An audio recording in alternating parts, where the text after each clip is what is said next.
SASDOவின் பிரதான செய்திகள். முதலில் தலைப்புச் செய்திகள். ரணில் வடக்கு மக்களிடம் மன்னிப்பு கோர வேண்டும். அனுர பகிரங்கம். மாவை சேனாதிராஜாவை சந்தித்த ஜனாதிபதி ரணில். ஜனாதிபதி வேட்பாளரிடம் பரீட்சைகள் திணைக்களம் விடுவித்துள்ள முக்கிய கோரிக்கை.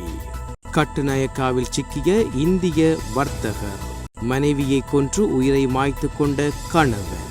கனடாவில் அதிகரித்துள்ள வாடகை மோசடிகள் விடுவிக்கப்பட்டுள்ள எச்சரிக்கை.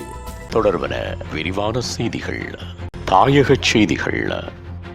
யாழில் நடைபெற்ற பேரணியின் போது இனவாதத்தை தூண்டியதற்காக ஜனாதிபதி ரணில் விக்ரமசிங்கே வடக்கு மக்களிடம் மன்னிப்பு கேட்க வேண்டும் என்று தேசிய மக்கள் சக்தியின் ஜனாதிபதி வேட்பாளர் அனுரகுமார் திசாநாயக்க வலியுறுத்தியுள்ளார். நிறுவனங்களுக்கு இடையிலான நிறுவன ஊழியர் சங்கத்தின் 25வது மாநாட்டில் உரையாற்றிய அனுரகுமார் தமக்கு எதிராக வடக்கு மக்களிடம் தேவையற்ற கருத்துக்களை ரணில் கூறியுள்ளதாக தெரிவித்துள்ளார். எனவே வடக்கு மக்களிடம் மன்னிப்பு கோருமாறு அவர் ஜனாதிபதி விக்ரமசிங்கவிடம் கோரிக்கை விடுவித்துள்ளார். இது தொடர்பில் அவர் மேலும் கூறுகையில், ரணில் இந்த தேர்தலில் இனவாதத்தை தூண்ட முயற்சிக்கின்றார். எனினும் தமிழ் தேசிய கூட்டமைப்பின் நாடாளுமன்ற உறுப்பினர் MA சுமந்திரனுக்கு நன்றி சொல்ல வேண்டும். ரணிலுக்கு அவர் சரியான பதிலை அளித்துள்ளார். ஆகவே ரணிலை இப்போது வடக்கு மக்களிடம் மன்னிப்பு கேட்க வேண்டும். இதேவேளை நாட்டில் இனவாதத்தை தூண்டும் அரசியல் தற்போது இல்லை. அவ்வகையான அரசியல் இப்போது செல்லுபடியாகாது. அது வெற்றியடைவதும் இல்லை என்று குறிப்பிட்டுள்ளார்.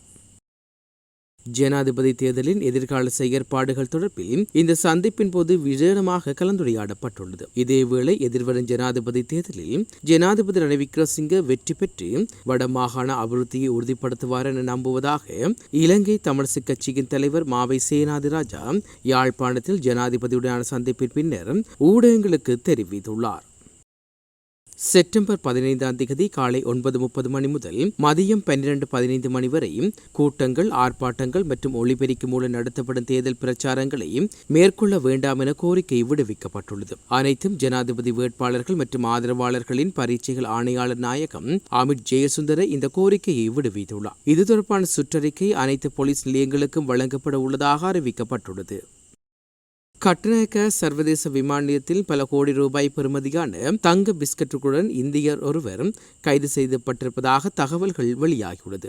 சுமார் 3 கோடி ரூபாய் பெறுமதியான தங்க பிஸ்கட்டுகளை தனது காட்சட்டை பையில் மறைத்து வைத்திருந்த நிலையில் குறித்த இந்திய வர்த்தகர் ஒருவர் கைது செய்யப்பட்டுள்ளார். கைது செய்யப்பட்டவரிடமிருந்து 1 கிலோ 158 கிராம் எடையுடைய 9 தங்க பிஸ்கட்டுகளும் மேலும் 3 தங்க பிஸ்கட் துண்டுகளும் குற்றப்புலனாய்வு திணைக்கள அதிகாரிகளால் கைப்பற்றப்பட்டுள்ளன. கைது செய்யப்பட்ட சந்தேக நபர் மற்றும் தங்க பிஸ்கட்டுகளை மேலதிக விசாரணைகளுக்காக கட்டுநாயக்க விமான நிலைய சுங்க அதிகாரியிடம் ஒப்படைக்க நடவடிக்கை எடுக்கப்பட்டுள்ளது. கணவன் மனைவியை கூறிய ஆயுதத்தால் தாக்கி கொலை செய்ததுடன் தானும் உயிர் மாய்த்து கொண்ட சம்பவம் ஒன்று பதிவாகியுள்ளது. இச்சம்பவம் மிகிந்தலை போலீஸ் பிரிவுக்குட்பட்ட குஞ்சிக்குளம் பகுதியில் பதிவாகியுள்ளது. குஞ்சிக்குளம் பகுதியைச் சேர்ந்த 61 வயதுடைய ஆணும் 56 வயதுடைய பெண்ணுமே இவ்வாறு உயிரிழந்தனர். இவர்கள் இருவருக்கும் இடையில் அடிக்கடி தகராறு ஏற்பட்டு வந்ததாகவும் இதேபோன்று கடந்த 6ஆம் தேதி இரவு ஏற்பட்ட தகராற்றின் பின்னரே கணவன் மனைவியை கொலை செய்து பின்னர் தானும் தற்கொலை செய்து கொண்டுள்ளமை போலீசார் நடத்திய விசாரணைகளில் தெரிய வந்துள்ளது. கொலைக்கு பயன்படுத்தப்பட்ட கோடாரி குற்றம் நடந்த இடத்திலிருந்து போலீசாரால் கண்டுபிடிக்கப்பட்டுள்ளது.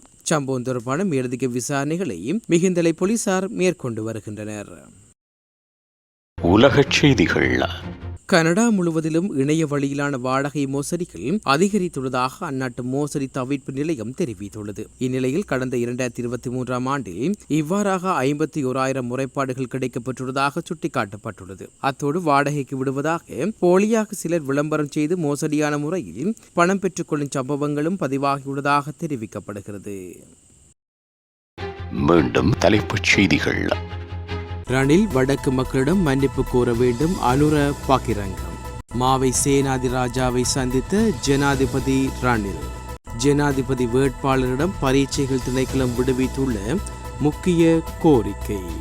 கட்டுநாயக்காவில் சிக்கிய இந்திய வர்த்தகர். மனைவியை கொன்று உயிரை மாய்த்து கொண்ட கணவன். கனடாவில் அதிகரித்துள்ள வாடகை மோசடிகள் விடுவிக்கப்பட்டுள்ள எச்சரிக்கை.